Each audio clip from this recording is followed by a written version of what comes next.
Hi, folks.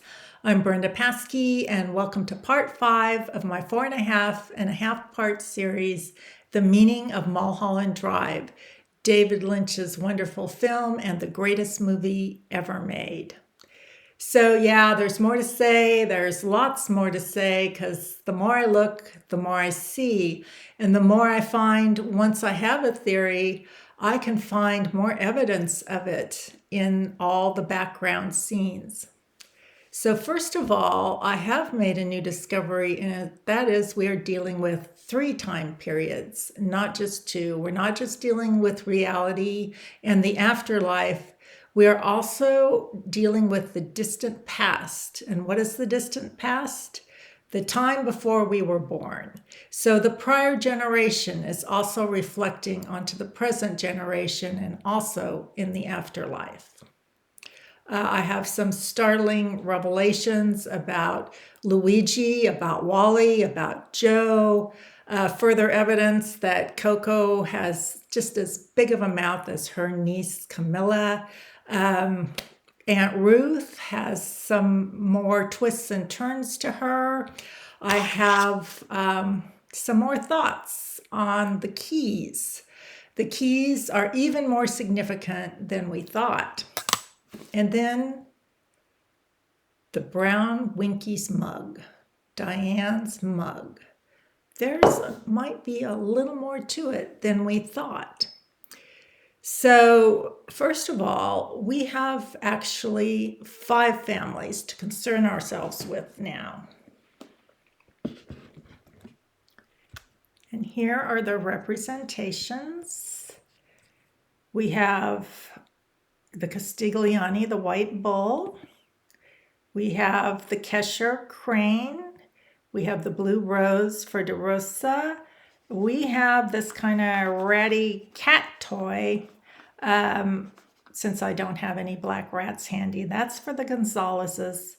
And then we have the green snakes for the Selwyns. Yes, I replaced the pterodactyl with a snake because original Betty, does not seem to have the use of her legs. So all those green scales, they're a snake. So let's start with just some random discoveries I have made as I was researching other things. People claim to have gone through this movie frame by frame, but I kind of question that. Or they would have noticed this blood stain in the bathroom by Betty's head as she exits after meeting Rita. It's near her head, so she's thinking about it, and it's right above the toilet, which you can't really see here in the shot. We get the briefest glimpse. And it's right where a hand would go if you were throwing up in the toilet. So I think Joe left that there after he found the infant Louisa strangled on the bedroom carpet. We get the briefest glimpse of these 3 beads on the keychain, and Aunt Ruth picks them up. I think it represents the 3 victims. Blue for Camilla, De Rosa, white for Coco Castigliani, and yellow for Luisa. So yellow is the color of death and a killer. How could a little baby be a killer? Well, just like Diane caused the death of her mother unintentionally by being born, Louisa caused the death of Billy. I'm noticing a lot more details when I go back through the scenes in this movie. For instance, here on the escalator, the Joe persona and Betty are wearing tan suede, an animal skin still, but not the black leather that the Selwyns generally wear. And Joe is carrying a portfolio under his arm, much like fake Aunt Ruth. And that's because she is Joe. Joe is not accustomed to carrying a purse. I thought it was kind of weird the way she was carrying the purse. And whenever you see something weird in this movie, you have to ask yourself, why? There's another odd thing in this kitchen. This door is open. I actually think Aunt Ruth sees it, But when Betty arrives, it is closed. And that's because Rita was in the kitchen drinking the last of the Coke when she heard Aunt Ruth coming back, and she dove under the kitchen table. If you recall this scene where I said the lining of Adam Jr.'s coat looked kind of weird, it looked like hands dragging him down. Well, we do see that again. Here, Diane, being menaced by the oldsters and the shadows of their hands, are dragging her down.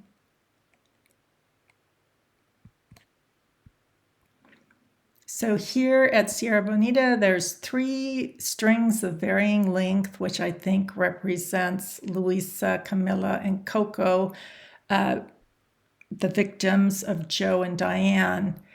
The main thing here, though, I was noticing was that this supports my theory that there is a connection from number 17 to number 16. There is a light on when they enter. It's still on when they leave.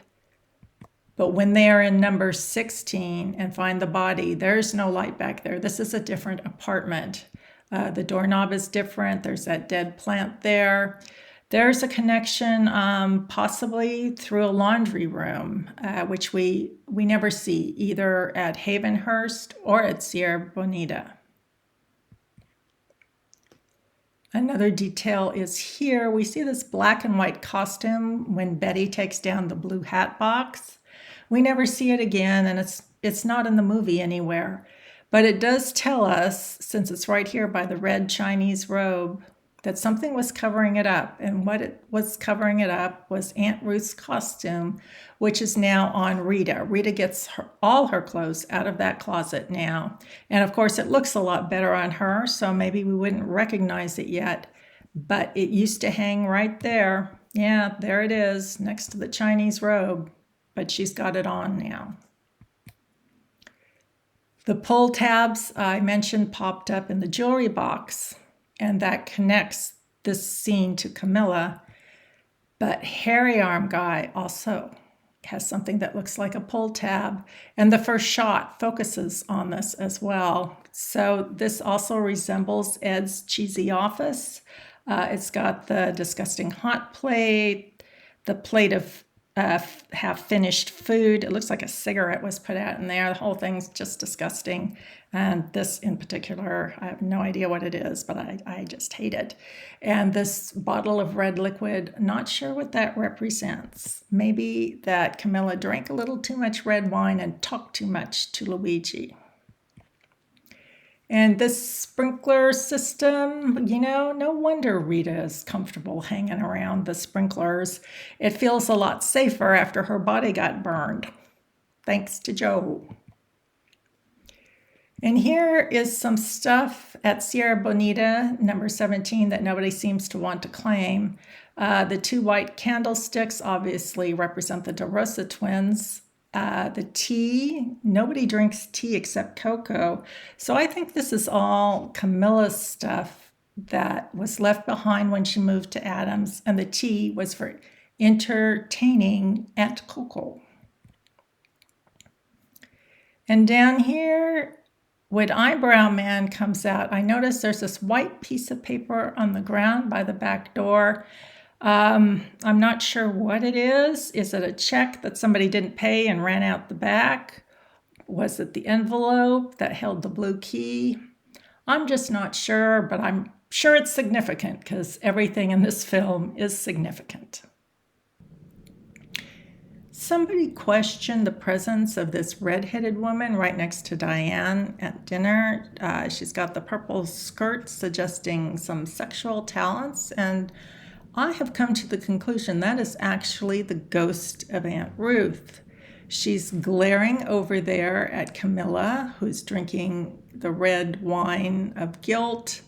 Every time Diane talks about Aunt Ruth, she glances over here. So she's yet another one of those people who isn't really there at the party in the usual sense. And that doesn't change the fateful and fatal number 16 at the party, because blonde Camilla is right here in Camilla's womb. So why would she get to sit at the family table anyway?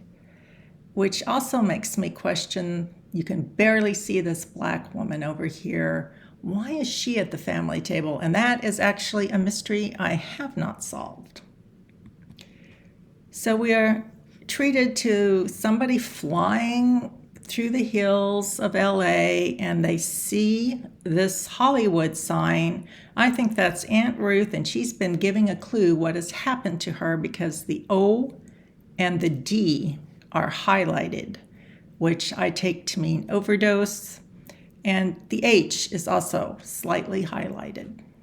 So that picture said HOD, which I take to mean as heroin overdose. So we would expect to see some references to heroin in this movie. Let's look at my little book of old-timey slang to see what heroin might also be called. Horse. Okay. And sure enough, there is a horse at number 17, Sierra Bonita, and it is a red horse. It is in close proximity to Camilla's head, so she is thinking about it because that is the issue between her and Diane, the death of Aunt Ruth and her accidental part in it. There's a woman on a horse also at Havenhurst, also by Camilla's head, so it continues to be an issue. Thank you, A Swift Hoax, for drawing my attention to the red-headed woman at the family table in the party scene. It's right about here, Sierra Bonita. It's not too far away. What's wrong with that? I'm not sure about this. I know you're afraid of something. Well, be careful. Promise. Tomorrow, we'll go over there and we'll find out. So that kind of sounded like the seduction of a reluctant teenager, just saying. And it's immediately followed by the appearance of Louise Bonner, the unexpected pregnancy. And then the scene after that is Coco saying, is Aunt Ruth in the guise of Coco saying, if there's trouble, get rid of it. Here's Betty with a very un-Betty-like smirk on her face when she goes to talk to Aunt Ruth in the disguise of Coco. She had kind of that same smirk when she watched Aunt Ruth leaving at Sierra Bonita, which is another clue that this is not Coco, it's Aunt Ruth. So now we come to a really surprising discovery about Diane's brown mug. I thought it was maybe the one thing she had left from her mother. She had worked at Winky's, and this was her connection to her. And that may be true. It may be true, but there may be more to it than that. When we first see Diane in reality, she's displaying all the classic signs of depression. Her sheets are like pulling off her mattress. The bed hasn't been made in days. When DeRosa comes over to collect her dishes, she's very annoyed. She hasn't been able to get a hold of her for quite a while. Then we see Diane stare at the shade pole, which looks kind of like a noose, so thinking of suicide or maybe execution. We get this wide shot with further evidence of depression, her kind of filthy robe that she's basically been living in, and then the dishes are piled high in the sink. Actually, there's no dishes in the sink. There's no dish rack, there's no dish drainer. DeRosa is really pissed off because apparently she couldn't even use Diane's dishes because she says, so that's it? So that was the only thing that was left. There's no dishes in that apartment. What is going on? Is she some kind of vampire? Is she living on pizza boxes? That doesn't sound like her. There's something else that is just glaringly, obviously missing from this kitchen. and that is a dining room table. Diane has no dishes and she has no dining room table. Why? Because she's eating every day at Winky's. Well, you know darn well where she's eating. She's eating at her brother's diner. Yeah, Joe is feeding his sister for free every day. She doesn't need dishes. She just needs that Winky's mug and maybe a little glass for Camilla's Coke. So Joe is all sprawled out there because that's his home territory. The waitress is apologetic because she just broke her boss's dishes right in front of him. And it looks like Joe owns a parking lot, maybe several parking lots. Joe probably bought Billy that taxi cab, which, by the way, has a red streak. The one that Joe picks the girls up in does not. So maybe he has a whole fleet of taxi cabs. Joe is an entrepreneur. Every time I saw Joe sprawled out in that booth at Winky's Diner, I thought, just like a man, just spreading out like he owns the place. Well, he does own the place, and only the inherent sexism of society kept me from seeing that. That's why Diane and Joe never get a check. Even in quasi-reality, the waitress asks about the check, but she gives the check to Rita.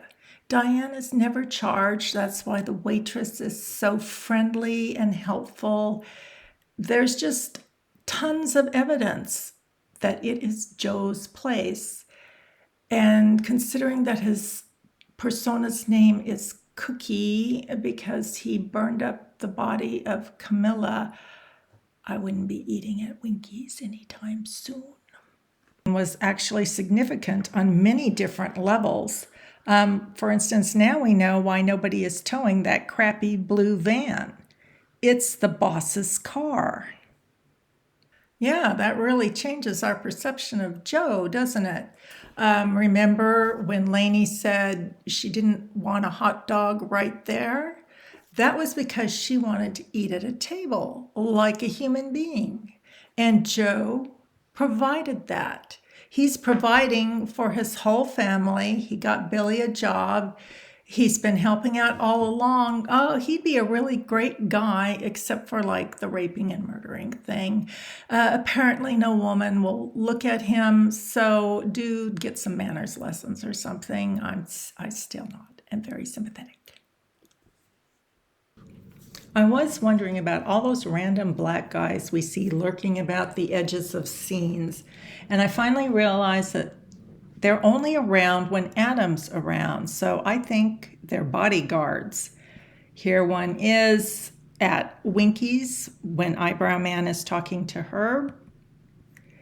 Here he is at the airport smoking a cigarette and wearing the black and white, which would suggest Castiglione. Here he is at the party. That's the guy who gestured toward the blue box where Luigi's body was. And does this guy have like some bruises, like he was in a tussle or something? Could just be shadows. It's really hard to tell. And here at the audition Adam was running, there he is. He is wearing blue, though, light and dark blue, as if he were there for the DeRosas. Camilla is Adam's wife, so maybe that's why he's wearing blue. And here's this black lady. She's near Coco. She's got yellow on like she's a killer. And she was at the family table, and she does have a lot of hair, like the rest of the Castigliones. I'm not sure who she is, but I would like to know. And also I noticed at the party, this guy is talking to DeRosa, and he sure looks like the chauffeur, so she was telling him to drive her home with that golf club. So, what is it about a key that makes it such a significant symbol for Diane? Well, it's a symbol of all the wrongs the Castiglionis did her. They killed her mother, they killed her stepmother, they stole her acting ability and gave it to Camilla by letting her get in there first for the audition with Betty's interpretation. And finally, Coco gave this key to Diane, but in a bad way. Coco gives the key to Betty and says, "Here's the key. I'm sure you and your aunt have an understanding." Well, that's kind of an odd thing to say. Of course they had an understanding. She was expecting her to arrive. She said she'd go get the key. Why did she say that weird thing about them having an understanding? Well, every time something weird pops up, you have to ask yourself, why? What happened in the real world that this is reflecting? Remember the cowboy saw the dead woman and just left? That was Coco. She didn't raise the alarm. Instead, she ran into Betty. And Betty hadn't seen her aunt in days, and she asked for the key. And Coco gave it to her, knowing damn well what she would find.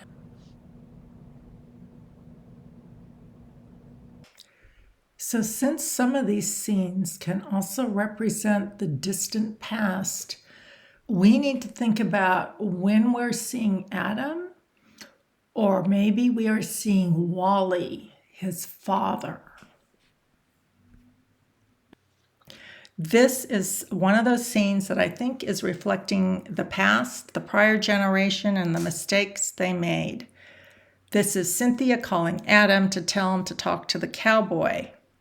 But I think this is really Betty, original Betty, Diane's mom, calling Wally, and she's offering him just anything he wants. He calls her doggy, and she is acting like a little puppy, wagging her tail, offering him a place to stay, anything he needs, overly accommodating. It must have been very annoying to Coco, especially since they were pregnant at the same time, which would be a huge scandal back then.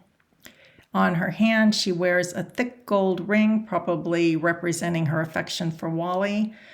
Two kind of more elaborate gold rings indicating her children, and two thin gold rings. I really have no idea. Maybe it's her parents. But that is what happened in the past, and it is happening again in the present. But Adam turns her down because Adam is a better man than his father. This scene on the Sylvia North story not only represents Diane, but I think it also represents Betty, her mother. There she is twisting her gloves, which I think represent her two children, Joe and Diane. Right here it says mark. She is the mark of an assassination, and it will be by car. While this says eat, it actually is emphasized in such a way that it looks like car. And over here are three lines that I think represent the Castiglionis. This. Luigi decided to rub her out. She was becoming very inconvenient, what with her pregnancies and children and insistence on being treated properly. And so they messed with her car. That's why all these people are bustling around, dusting off the fingerprints. Like a lot of bumbling guys in this movie, Luigi ended up killing more people than he intended. He killed his own sister, he killed Juan de Rosa, who was her husband and his best friend, and he killed his unborn niece. And how did it happen? Well, let's take a look at the red lamp. We have a telephone here, a red lamp, some brass tree roots, and someplace where things are combusted. And we see it reflected here at Havenhurst. This takes the place of the telephone. Here are the brass tree roots, and there is the place where things are combusted. And yes, it looks like there's 4 things. One for Betty, one for the Castigliani twin, her husband DeRosa, and their child Irene. And yep, there's the light source, a chandelier. We just very briefly see it. So why does this represent a telephone? I had to think pretty hard about this. It kind of looked like a Greek goddess, maybe. So I looked at lists of Greek goddesses and came up with Echo. And this is a fairly famous statue by Moreau. And I kind of flipped it around, and it was hard to get the right angle out of pictures, but I think that's it. And why Echo? Because that telephone had an answering machine, and what does an answering machine do? It just repeats back whatever it heard. So why is there a giant double of that red lamp there at Havenhurst, and it's been there all these years? Is it possible that Coco called Betty all those years ago to get her to come over and work out something for her 2 children? Only she did that at Luigi's request. And on the way over, Betty was in a car crash and died. So let's hope Coco was not aware that that was what was going to happen. So now it's time to take a little closer look at Wally. Wally seems like a great guy, but actually he's a bit of a dog. He had 6 kids, and their outcomes were all very different. Oh yeah, I left another name off the list, and that name is Kesher. Kesher means bond. And Adam is not the bond between all these people. It is Wally, his philandering father. So why do I think Wally has 6 children? Well, it's from the amazing audition in his office where he stands against this window that has 6 visible panes of glass, and one of them is yellow, which means death or a killing. And he wants to move from here to here, where all 6 of them are alive. So who is the final child? So we have this reflection of the distant past, which is Betty, Diane's mother, infuriated at this scene, but this time she's angry at this woman, who I at first thought was Coco. But remember this guy, Juan de Rosa? He's looking a little dejected at being thrown out of the car. Yeah, I think A is for adultery, actually. And these are the 3 children, all of Wally Kesher, Adam by Coco, Diane by Betty, her mother, and Irene by Coco's twin. So all of them were to be born that day. Irene did not make it, and they will all be reborn in perfect symmetry to make up for what happened in the past. And here he is at Club Silencio, spreading his white crane wings in triumph after settling his 6 children into their futures. We can often tell him by his white jacket, which symbolizes his dedication to a higher truth, which perhaps David Lynch thinks means we should ignore his constant whoring around. If he is a crane, then we would expect to see other instances of him spreading his wings. Wow, he totally did the red-crowned crane mating dance complete with vocalizations.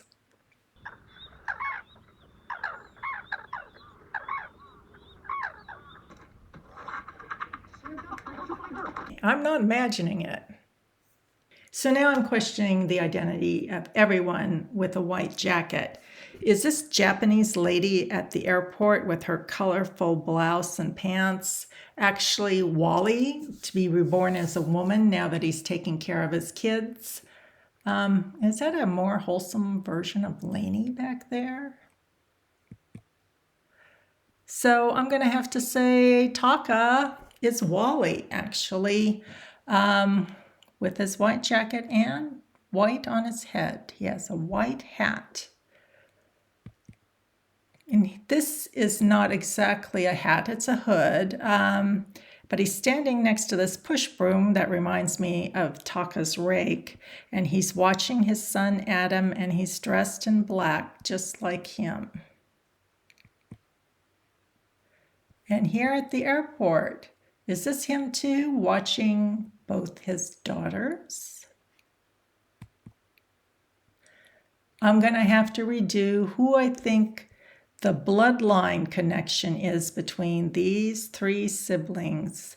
Because there he is again with a black hat and black clothes, just like his son.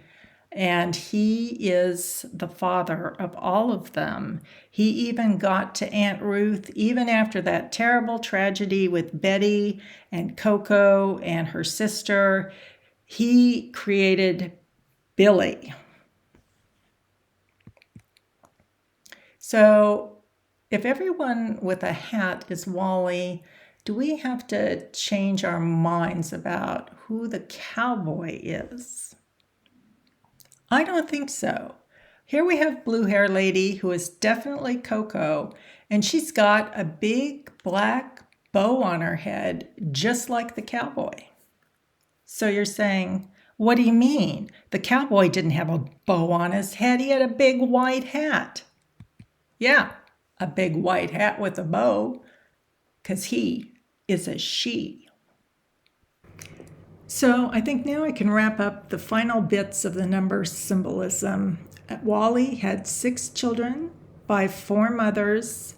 There was Wilkins. We don't know who the mother was, but she was probably married to Wally because he's well set up at Havenhurst, as Adam is set up at Mulholland Drive. But then Joe, Diane, and Billy were left to fend for themselves pretty much, and Irene, of course, died. We see 4 number symbolism right there, the highlight of the 4 fingers in that glass. So I'm sure that's not accidental. I do wonder why Ray's tie is so short. I'm sure there's a reason. I can't think what. And Mr. Darby here is thinking about the coffee over there in the niche. I'm wondering now if they are serving Luigi actual shit. He would certainly deserve to get that. It would be a fitting punishment. This picture at Havenhurst that we see very briefly in the living room, I think is representative of Wally's hair, his crazy red hair, but he's passed on the texture to all of his sons. Adam, Wilkins, Joe, and Billy all have kind of crazy hair. The number 4 for the 4 mothers shows up here in the 4 yellow orchids. Apparently his line will come to an end if this problem is not solved. And there are the 6 pictures that stand for his children. There were 4 yellow flowers in a pitcher in the kitchen at Havenhurst. I got this off mulhollanddrive.net. That's the mothers again. And there they are again, those eggs in a basket up there on Mulholland Drive. And the children, I think, are represented by flowers. We have this green vase and the 3 lilies. I think that's the 3 children that were raised in the Selwyn household. But there were actually 5 children in all. And then there were the 2 that didn't make it. There was Irene, who actually died twice. Once as Irene and once as Louisa. And then that must be Adam Jr. He's kind of hiding back there because maybe he doesn't matter. The flowers show up again in this picture next to Camilla's head. So she's thinking about the wrongs done to the Selwyns. You can see it a little clearer on mulhollanddrive.net. That is a 5-petaled flower, probably a Christmas rose. And there it is on blue-haired lady's elegant gown. That is Coco. She has finally risen above the situation to take care of all the children, not just her own child. Silencio. There is a really dark scene in the parking lot of Silencio that I decided to take a closer look at. There's this 8 over here scrawled on the pavement, but maybe it's an infinity sign. And we see 2 pieces of trash start to kind of chase each other around. I thought it was maybe Aunt Ruth and Luigi forced to tear at each other for eternity. But then they get closer and closer, and I'm not sure what that could symbolize. I'm puzzled. Suddenly, they join together. They become one, and they're this indistinct dark mass with 2 lights there, as if perhaps they are twins. So what was David Lynch ultimately trying to tell us in this movie by being so mysterious and leaving so many clues about if only we would look for them?